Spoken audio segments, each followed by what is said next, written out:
Hashtag 46 Bem-aventurados os mansos, porque eles herdarão a terra. Mateus 5:5. Este versículo, apesar de parecer que os mansos vão viver muito tempo nessa terra, como propõe o velho pacto ao povo de Israel, ele está falando que vai herdar o céu, porque a terra de Israel representa o céu. A prova é que os justos do princípio morreram todos precocemente, como Abel, os profetas, Estevão, e até o próprio Cristo. Isso significa que morrer cedo nem sempre é sinal que a pessoa é serva do diabo. Pelo contrário, os servos do diabo vivem muito tempo nessa terra, cheios de dinheiro e poder. Apesar de nos Salmos dizer que a terra e as pessoas são de Deus, porque tudo ele criou, já na tentação de Cristo no deserto vemos o diabo afirmar que tudo foi dado a ele, e ele oferece a quem quer. Lucas 4:6.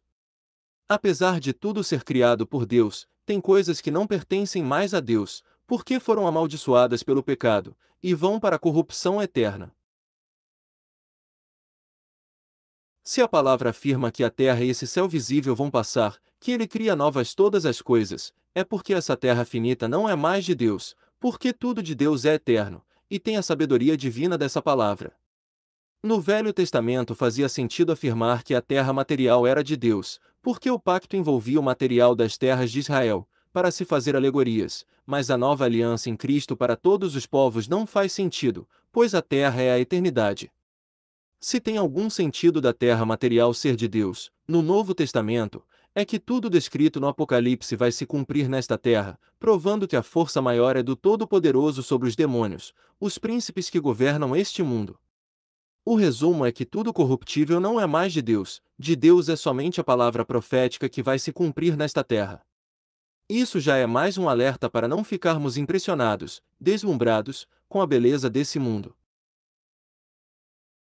Religião é coisa séria, portanto, jamais busque status e dinheiro por meio da religião, porque os anjos caídos, que se revoltaram contra Deus, a terça parte, como descrito em Apocalipse 12, forças invisíveis, enganam as religiões, que estão crescendo exponencialmente por causa desses poderes, que dão conquistas terrenas, que muitas das vezes são crimes por meio de demônios. Quando alguém passa necessidade, logo é orientado para buscar uma religião, para sair daquela situação, e isso não é o caminho de Deus, mas é a boca do inferno. Em se tratando de religião, a única religião verdadeira, só prova a vida eterna e dá poder para anunciar de graça.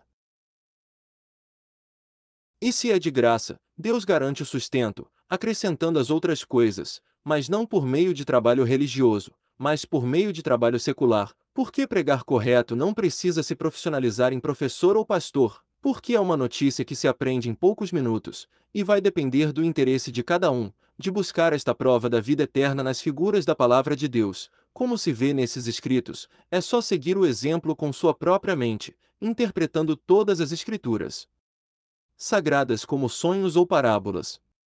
Essa boa nova da vida eterna provada é só um motor de arranque, para continuar interpretando e recebendo os alimentos, os quais são as provas da vida eterna.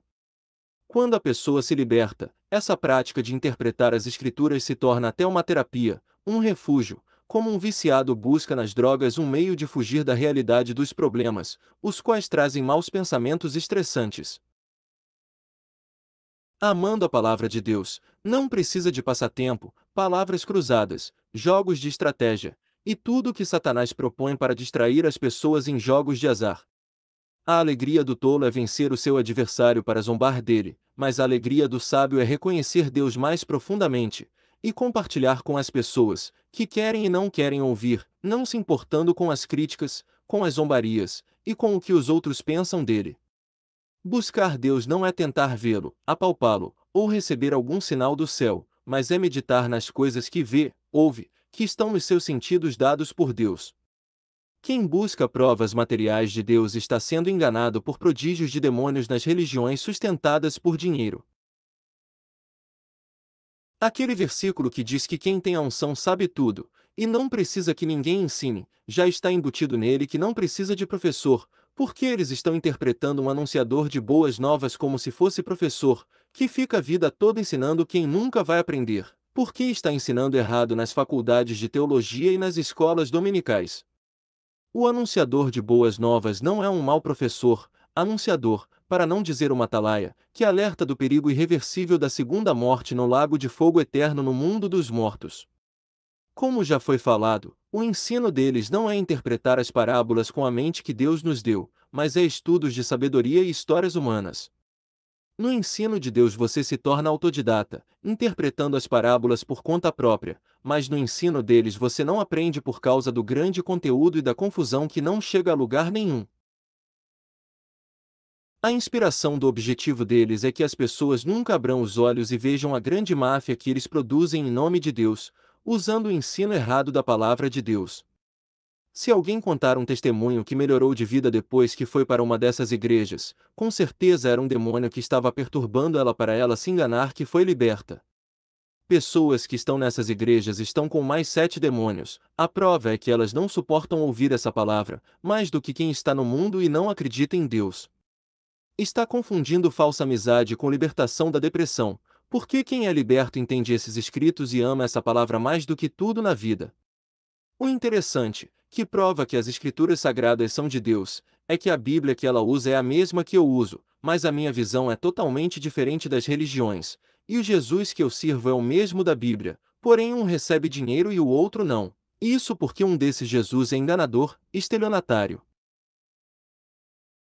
Veja bem, uma palavra de discernimento: esses lobos devoradores não defendem a vida eterna, eles apenas defendem o salário material deles, e o seu reino físico, porque no fundo não acreditam no que seus olhos físicos não veem. Árvore do bem e do mal, porque ela pode ser as escrituras sagradas, como também pode ser esse mundo mágico. O resultado da busca sincera versus da busca enganosa é proferir essas palavras, ou ir para uma religião humana do governo. Ou participa da palavra, ou participa do mundo. A palavra não tem comida e bebida física, como quem diz: comamos e bebamos e amanhã morreremos. Mas Cristo diz: prega corretamente, e nunca haverá a morte. João 8,51. Alguns dos motivos pelos quais no inferno eterno nunca mais terá perdão. Um dos motivos é a justiça que se perdoar um, terá que perdoar a todas as revoltas possíveis. Também tem a questão da confiança. Quem cometeu o pecado de rebelião, não tem como deletar tudo e voltar atrás, porque as almas racionais são imortais, para sempre existirão, em vergonha ou glória eterna. Isso significa que, cometer crimes ocultamente, para depois viver uma vida regalada nesta terra, é uma tolice sem tamanho, pois nada ficará encoberto, a luz revela tudo. O perdão de Deus é anunciar Cristo de graça pelas ruas, todos os dias, até a morte, e repartir o que conquistou além da conta com os pobres. Mas para isso tem que se arrepender, e o arrependimento é ter a prova da vida após a morte, pelo entendimento das figuras da palavra, formada por sonhos proféticos infalíveis. Preste atenção, que nos 2 parágrafos anteriores tem uma versão bem profunda e atualizada do conceito de perdão e arrependimento, pois tudo se concentra na palavra correta anunciada. Lembrando que, os anjos caídos, a terça parte que se rebelou, como descrito em Apocalipse 12, não tem mais perdão, por isso eles querem enganar a multidão para ser condenada no lago de fogo com eles. Eles se apresentam como guias nas falsas religiões, através de incorporações, como nas tribos antigas, até mesmo imitando os dons de Deus, como revelações, profecias, línguas estranhas e falsos exorcismos. Mas o que eles querem mesmo é encher os líderes religiosos de dinheiro e fama, para enganar os que buscam fama e dinheiro nas religiões. A reencarnação é o sonho desses demônios, em que a pessoa comete todo tipo de abuso, e depois morre e volta novinha em folha, com toda a memória apagada, para viver tudo de novo, sem se lembrar da vida passada, mas a realidade espiritual é que ninguém morre. A morte é uma mentira, todos vão viver eternamente, no céu, ou no inferno, junto com esses demônios, que produzem alucinações de reencarnações e mortos de vidas passadas. E o pior, terão a companhia de uma eterna memória bem nítida do que cometeram, e da oportunidade que perderam, de receber o perdão de Deus, que também é concordar e praticar esses escritos. Antes deles se rebelarem, Deus deu muitos poderes a eles, para fazer tudo o que já estava premeditado na presciência de Deus. A existência desse mundo, em que as forças invisíveis comandam todos os acontecimentos, faz parte do juízo de Deus, para fazer a limpeza do mal, e o mal é não confiar em Deus, e acreditar nos demônios.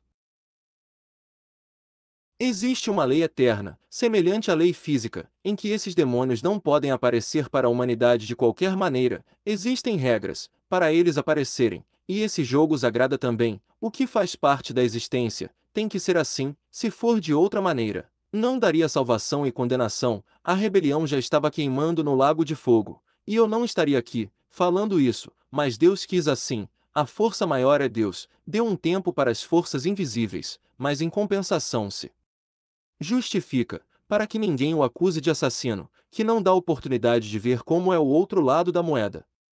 Lembrando que a revolta contra Deus é eterna, por isso o ódio de muitos quando ouvem falar de Deus, porque estão possuídos por esses anjos caídos, revoltados contra Deus.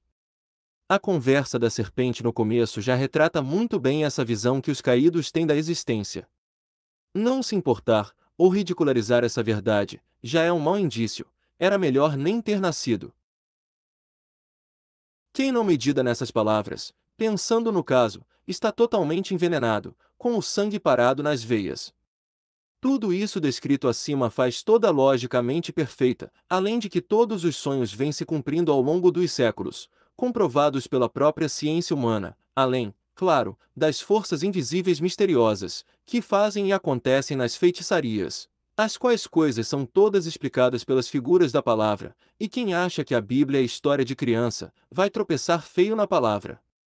A linguagem figurada de sonho prova quem são esses seres invisíveis que incorporam nos terreiros, porque as histórias e sonhos proféticos, que se interpretam como sonhos, profetizam todo o curso deste mundo, sem deixar sombra de dúvida, de quem são esses fenômenos sobrenaturais, que a ciência não conhece, e se engana quem quer, fama e poder deste mundo. De tudo que já foi profetizado, já aconteceu mais do que o suficiente para provar a verdade. A nossa vida está cercada de figuras, que provam quem somos, e quem vive como um Deus fora de Deus, já sabemos quem é. Se você ouviu este alerta até aqui, e gostou, eu também gostei, e já posso dizer que você é mais que vencedor. Amém.